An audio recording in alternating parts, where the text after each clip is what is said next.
छत्रपति शिवाजी महाराज वो महान मराठा जिनसे मुगल बादशाह औरंगजेब भी डरता था।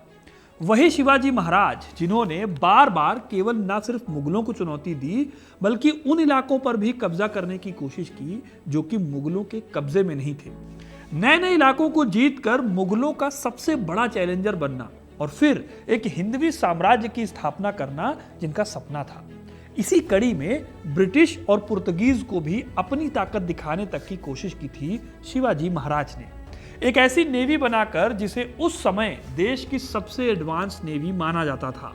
लेकिन क्या आपको पता है कि यही छत्रपति शिवाजी महाराज कभी मुंबई पर शासन नहीं कर पाए। जिन छत्रपति शिवाजी महाराज के नाम पर आज मुंबई का रेलवे स्टेशन और एयरपोर्ट है, वही छत्रपति शिवाजी महाराज कभी मुंबई तक आए ही नहीं। भारत में मॉडर्न नेवी के संस्थापक छत्रपति शिवाजी महाराज आखिर मुंबई जैसे अहम बंदरगाह पर कब्जा क्यों नहीं कर पाए। आज के इस वीडियो में मैं आपको यही कहानी सुनाने वाला हूं, तो वीडियो को इन तक जरूर देखिएगा, क्योंकि अपना इतिहास नहीं जानोगे तो खुद को कैसे पहचानोगे। आज भले ही बहुत से लोग शिवाजी महाराज का नाम सुनते ही उनके किलों और गुरिल्ला युद्ध की कहानियों को याद करते हैं। कैसे उन्होंने शाइस्ता खान से लेकर कई मुगल कमांडरों से लोहा लिया, औरंगजेब को कैसे चकमा देकर वो आगरा से निकल आए, एक संगठित मराठा सेना को उन्होंने खड़ा किया। लेकिन इस बीच में हमें ये बात भी नहीं भूलनी चाहिए कि उन्होंने भारतीय इतिहास में पहली बार एक मॉडर्न और ऑर्गेनाइज्ड नेवी खड़ी की थी।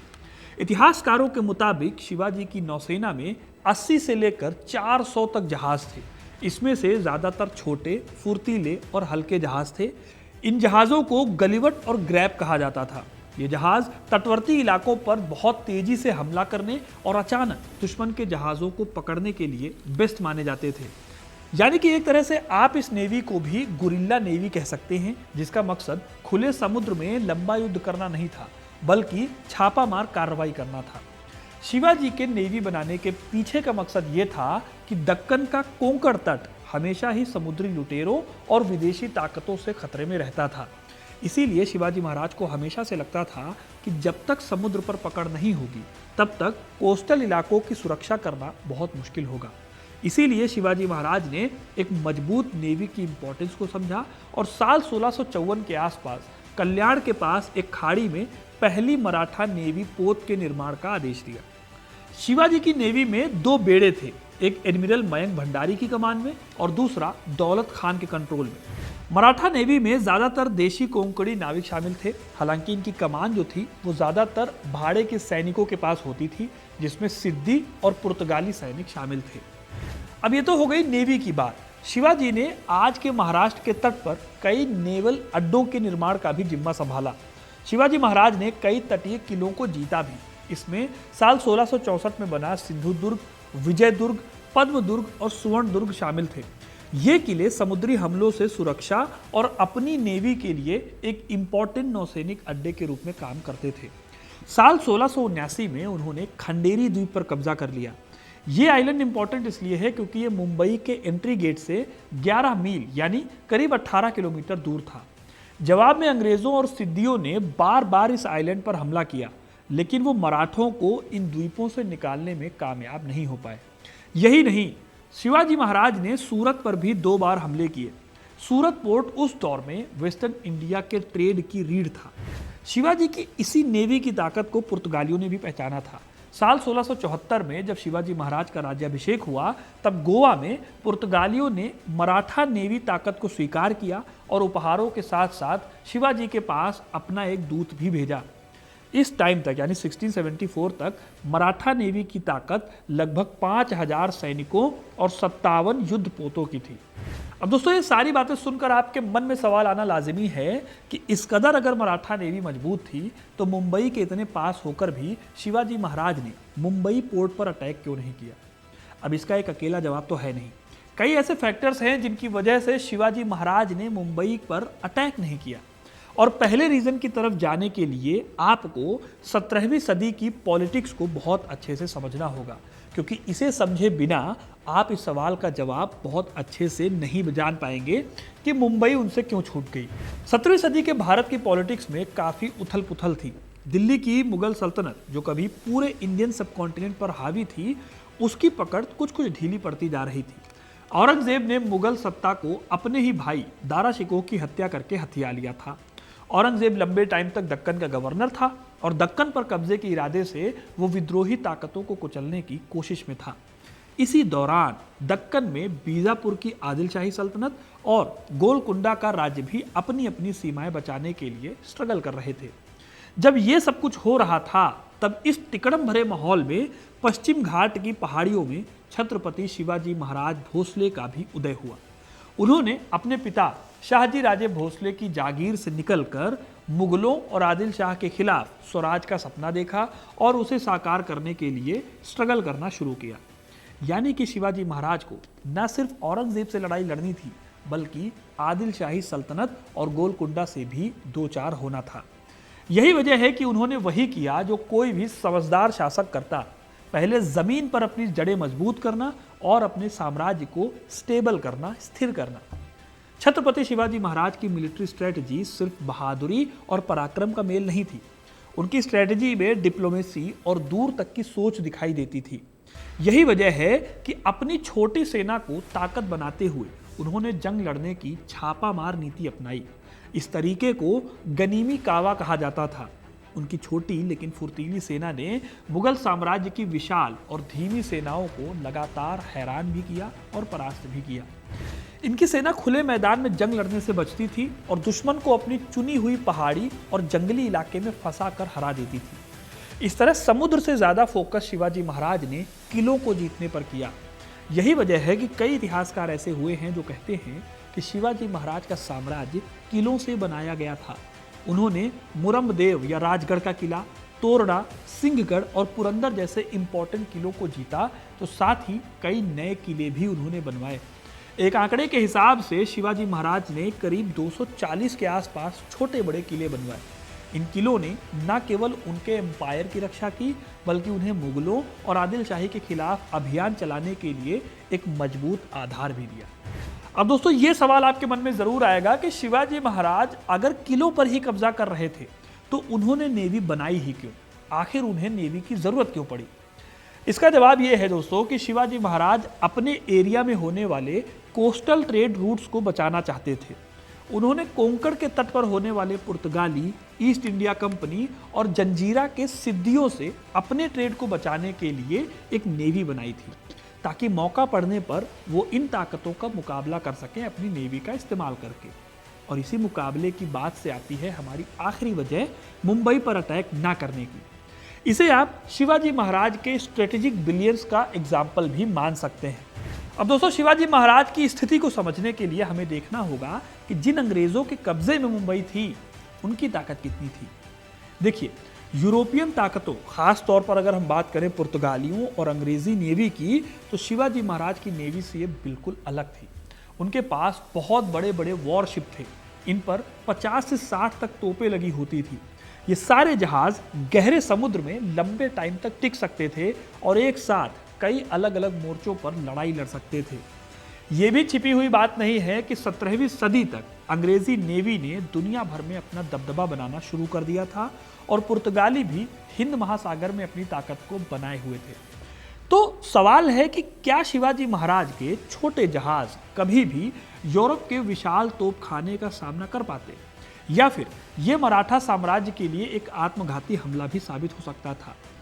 अब अगर आपने पूरी कहानी सुनी है और प्रैक्टिकली देखा जाए तो बहुत मुश्किल काम था। हाँ, इस बात में कोई शक नहीं है कि 1, 2 या 10, 12 छोटी मोटी जंगें शिवाजी महाराज की नेवी जीत लेती, लेकिन लंबे टाइम तक एक पोर्ट पर कब्जा बनाए रखने के लिए जो इंफ्रास्ट्रक्चर चाहिए, जो डिफेंस मैकेनिज्म चाहिए, वो बहुत ज़्यादा मजबूत नहीं था अभी भी। खुले समुद्र में जहां तोपों से लगातार गोलाबारी होती है, वहां छोटे छोटे जहाज़ों का टिक पाना लगभग इम्पॉसिबल था। और यहीं पर आती है समझदारी छत्रपति शिवाजी महाराज की। शिवाजी महाराज ने इस हकीकत को शायद समझा और इसीलिए उन्होंने अपनी नेवी का इस्तेमाल स्ट्रेटेजिक तौर पर किया, जैसे कि कोस्ट को डिफेंड करना, दुश्मन की सप्लाई लाइन को काट देना और यूरोपियन ट्रेडिंग शिप्स को रोकना। क्योंकि अगर वो मुंबई जैसे इंपॉर्टेंट और काफ़ी सेफ बंदरगाह को हथियाने की कोशिश करते तो उन्हें यूरोपियन पावर्स के साथ एक सीधा और लंबा युद्ध लड़ना पड़ता, वो सब भी एक दलदली इलाके के लिए। जी हाँ, सही सुन रहे हैं आप, उस दौर में मुंबई में पोटेंशियल तो बहुत सारा था, लेकिन उस पोटेंशियल को पाने के लिए भी बहुत मेहनत की ज़रूरत थी। खुद अंग्रेज़ों को भी जब ये जगह दहेज में मिली थी तो वो श्योर नहीं थे कि इसे अपने फ़ायदे के लिए इस्तेमाल भी कर पाएंगे या फिर नहीं, क्योंकि मुंबई जो था वो 7 पोर्ट्स में बटा हुआ था। यहाँ पर दलदली इलाका था, यहाँ पर मछुआरे रहते थे, बहुत ज़्यादा डेवलप्ड इलाका नहीं था। मुंबई बनी कैसे, उसकी कहानी मैंने इस वीडियो में बताई है, आप लिंक पर क्लिक करके इसको देख सकते हैं। खैर, अगर कहानी में मैं आगे बढ़ूँ तो बाद में हुआ ये कि ये जगह इंपॉर्टेंट हो गई थी और आज भी इंपॉर्टेंट है, लेकिन अपनी शुरुआत में यहाँ पर कई सुविधाओं की कमी थी, जिसे पूरा करने की जिम्मेदारी भी अगर शिवाजी महाराज कब्जा करते तो मराठों के पास आती। अब यहाँ आपको एक बात ये भी याद दिला दूं कि शिवाजी महाराज ने सिर्फ मुंबई के लिए नहीं, लगभग हर जगह के लिए यही स्ट्रेटजी बनाई थी। 1664 और 1670 में सूरत पर उन्होंने 2 बार हमले किए थे। ये हमले वो साम्राज्य के विस्तार के लिए नहीं कर रहे थे। इन हमलों का मकसद सिर्फ और सिर्फ धन लूटना नहीं था। असल में मुगल गवर्नर शाइस्ता खान ने शिवाजी महाराज को 3 साल तक लगातार हमले कर करके परेशान किया था। शिवाजी महाराज इस वजह से फाइनेंशियल क्राइसिस से जूझ रहे थे। इसी बात का बदला लेने के लिए उन्होंने सूरत पर अटैक किया।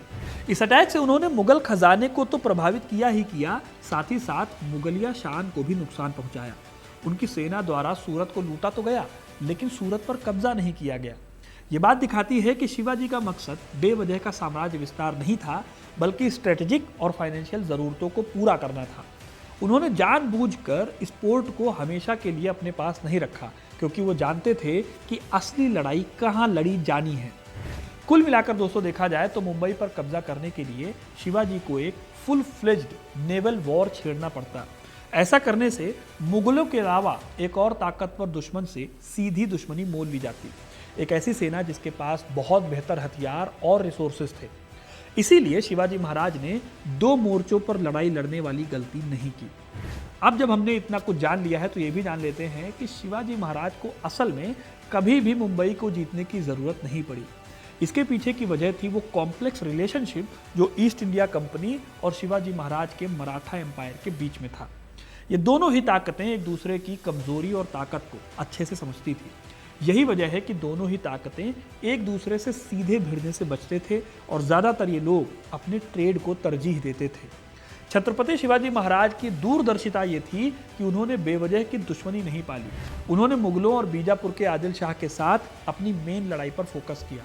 अंग्रेज उस समय मोटे तौर पर अपने आप को एक ट्रेडिंग कंपनी के रूप में इस्टेब्लिश करने पर फोकस कर रहे थे। शायद छत्रपति शिवाजी महाराज जानते थे कि मुंबई जैसे बंदरगाह का प्रशासन और उसकी सेफ्टी दोनों उनके साम्राज्य के लिए एक बड़ा बोझ बन सकते हैं। मुगलों से लगातार युद्ध और यूरोपीय नौसेनाओं से नई दुश्मनी मोल लेने की बजाय उन्होंने एक बैलेंस बनाए रखा जो दोनों के लिए फायदेमंद था। अब आखिर में हम एक पल के लिए अगर ये सोच लें कि छत्रपति शिवाजी महाराज ने अगर मुंबई पर कब्जा करने की कोशिश की होती तो क्या होता, तो उस पर भी बात करते हैं। सबसे पहले अगर वो कामयाब हो जाते तो शायद अंग्रेजों के लिए वेस्टर्न कोस्ट पर एक मजबूत बेस बना पाना मुश्किल हो जाता। इससे इंडियन पॉलिटिक्स में जो दबदबा कुछ सालों बाद अंग्रेजों ने बना लिया था वो शायद कम हो जाता। जैसे कि अपने आखिरी टाइम में पुर्तगाली गोवा और दमन दीव तक ही लिमिटेड थे, शायद ब्रिटिश कंपनी का भी कुछ यही हाल होता। यह भी हो सकता था कि 7 टापुओं को जोड़ने का जो काम ईस्ट इंडिया कंपनी ने किया वो काम शायद शिवाजी महाराज या मराठों के अधीन होता। मुंबई मराठा एम्पायर की एक इंपॉर्टेंट राजधानी बन सकती थी, जो कि एक नया व्यापारिक और नौसैनिक केंद्र बन जाती। लेकिन अगर ये होता तो इसके साथ ही एक बड़ा जोखिम भी जुड़ा होता। मुंबई एक इंटरनेशनल पोर्ट था, उस पर कब्जा करने के लिए छत्रपति शिवाजी महाराज को मुगल्स, पुर्तगाली, डच और सबसे बढ़कर अंग्रेजों के साथ एक बड़ी और क्रूशल लड़ाई में उतरना पड़ता। इसी सेंटेंस से फिर एक और सवाल आता है कि क्या शिवाजी महाराज के पास इतने रिसोर्सेज थे? उनकी नेवी जो कोस्टल एरिया को तो अच्छे से डिफेंड कर सकती थी, वो शायद खुले समुद्र में बड़े बड़े जहाजी बेड़ों के सामने कमजोर पड़ जाती और शायद शिवाजी महाराज 2 फ्रंट्स की लड़ाई में उलझने के चक्कर में अपना बड़ा नुकसान करा लेते। कहने का मतलब है कि समुद्र पर कब्जा करने में तो उन्हें दिक्कत होती ही, मौके का फायदा उठाकर मुगल उनके किले भी छीनने की कोशिश करते। इससे विस्तार की बजाय शिवाजी इन चैलेंजेस में ही उलझे रह जाते। कुल मिलाकर आप कह सकते हैं कि मुंबई पर हमला न करने का फैसला छत्रपति शिवाजी महाराज का एक सोचा समझा फैसला था। कम से कम मैं तो यही मानता हूँ। आपको क्या लगता है कमेंट में बताइएगा। उन्होंने अपनी जो प्राथमिकताएं हैं, प्रायोरिटीज़ हैं, उनको बहुत ही क्लियरली डिसाइड कर रखा था। वो जानते थे कि स्वराज की असली लड़ाई दक्कन की भूमि पर थी, न कि मुंबई के दलदली टापुओं पर। उनका लक्ष्य, उनका मकसद अपनी जमीन और अपने लोगों की संप्रभुता बचाना था, न कि बेकार में एक इंटरनेशनल पावर से लड़ना जिसका साम्राज्य समुद्र पर ही आधारित था।